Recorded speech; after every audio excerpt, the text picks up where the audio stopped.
அன்பிற்குரிய செம்மொழி நம்பி டிவி நேயர்களே,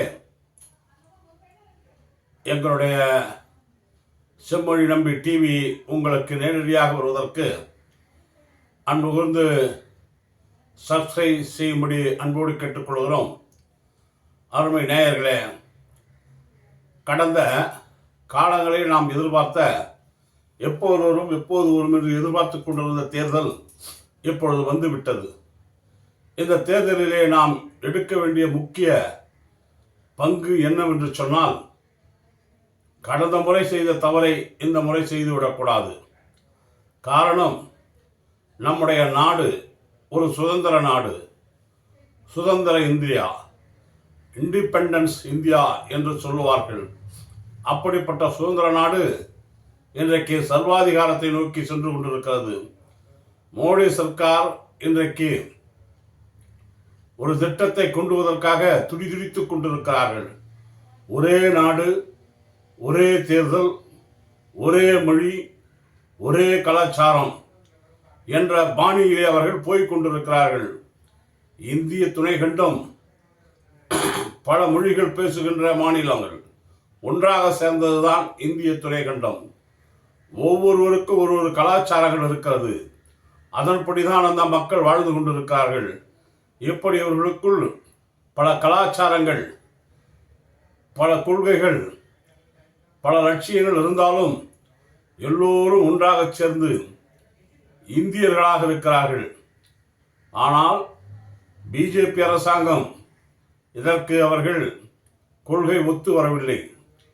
எப்படி ஒரு ஹிட்லர் நடந்து கொண்டானோ, எப்படி ஒரு முசோலினி நடந்து கொண்டானோ, அதை போல இன்றைக்கு சர்வாதிகாரத்தை நோக்கி இந்தியாவை அழைத்து செல்லுகிறார்கள். ஒரே தேர்தல், ஒரே நாடு, ஒரே மொழி இப்படி சென்றால் அந்த கலாச்சாரமும் அந்தந்த மாநிலத்துக்குரிய உரிமைகளும் அற்றுப்போகும். அன்புக்குரிய நேயர்களே, சர்வாதிகாரம்தான் தலை தூக்கும். ஆகவே நீங்கள் உணர்ந்து இந்த இந்தியா காப்பாற்றப்பட வேண்டும் என்றால் நீங்கள் உணர்ந்து வாக்களிக்க வேண்டும் என்று இந்த நேரத்திலே நான் சொல்லிக்கொள்ள விரும்புகிறேன்.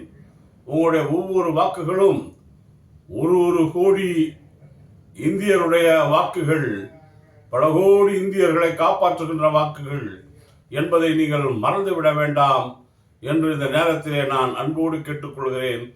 இந்த பிஜேபி சர்க்கார் கடந்த முறையிலே ஊழல் இல்லாமல் நடத்தினார்களா? எத்தனையோ ஊழல்கள், பிரம்மாண்டமான ஊழல்கள் செய்தார்கள். 7.5 லட்சம் கோடி அவர்கள் அரசுக்கு நஷ்டத்தை ஏற்படுத்தியிருக்கிறார்கள் என்று சிஏஜி அறிக்கை கொடுத்திருக்கிறார். அந்த சிஏஜி அறிக்கை கொடுத்த அந்த அதிகாரிகள் இந்த ஆட்சியிலே பட்ட பாடுகளை எல்லாம் நாம் உணர்ந்திருக்கிறோம். அதில் எத்தனை பேர் மாறுதலானார்கள், எவ்வளவு பேருக்கு இவர்கள் பிரச்சனை கொடுத்தார்கள் என்பதையெல்லாம் இந்த நாடு அறிந்து கொண்டிருக்கிறது. இந்த நாட்டிலே ஜனநாயகம் தழைக்க வேண்டும் என்றால் உங்களை மீண்டும் மீண்டும் கேட்டுக்கொள்கிறேன், மறந்து விடாதீர்கள். நீங்கள் இந்த பிஜேபி அரசாங்கத்தை வீட்டிற்கு அனுப்ப வேண்டும் என்று இந்த நேரத்தில் நான் அன்போடு கேட்டுக்கொள்கிறேன். அருமை நேயர்களே, நீங்கள் வழியிருக்க பள்ளத்தில் விழுந்து விடாதீர்கள். நேயர்களே, நீங்கள் கரும்பிருக்க இரும்பை வென்று விடாதீர்கள். கனியிருக்க காயை கவர்ந்து விடாதீர்கள். அருமை நேயர்களே, மறந்து விடாமல் நீங்கள் நம் நாட்டிற்கு தேவையான ஜனநாயகத்தை காப்பாற்ற வேண்டும். ஜனநாயகம் இருக்க சர்வாதிகாரத்தை ஏற்றுக்கொள்ளாதீர்கள் என்று உங்களுடைய அன்பான ஆதரவினை நீங்கள் என்றைக்கும் சுதந்திர இந்தியாவை சுவாசிக்க வேண்டும் என்று சொன்னால் மறந்து விடாமல் நீங்கள் இந்தியா கூட்டணிக்கே வாக்களிக்க வேண்டும். தமிழகத்திலே திராவிட முன்னேற்ற கழகத்தின் தலைமையில் இருக்கின்ற கூட்டணிக்கு வாக்களித்து என்றும் இது திராவிட மண் என்பதை நீங்கள் நிரூபித்து தர வேண்டும் என்று அன்போடு கேட்டுக்கொள்கிறேன். நன்றி, வணக்கம்.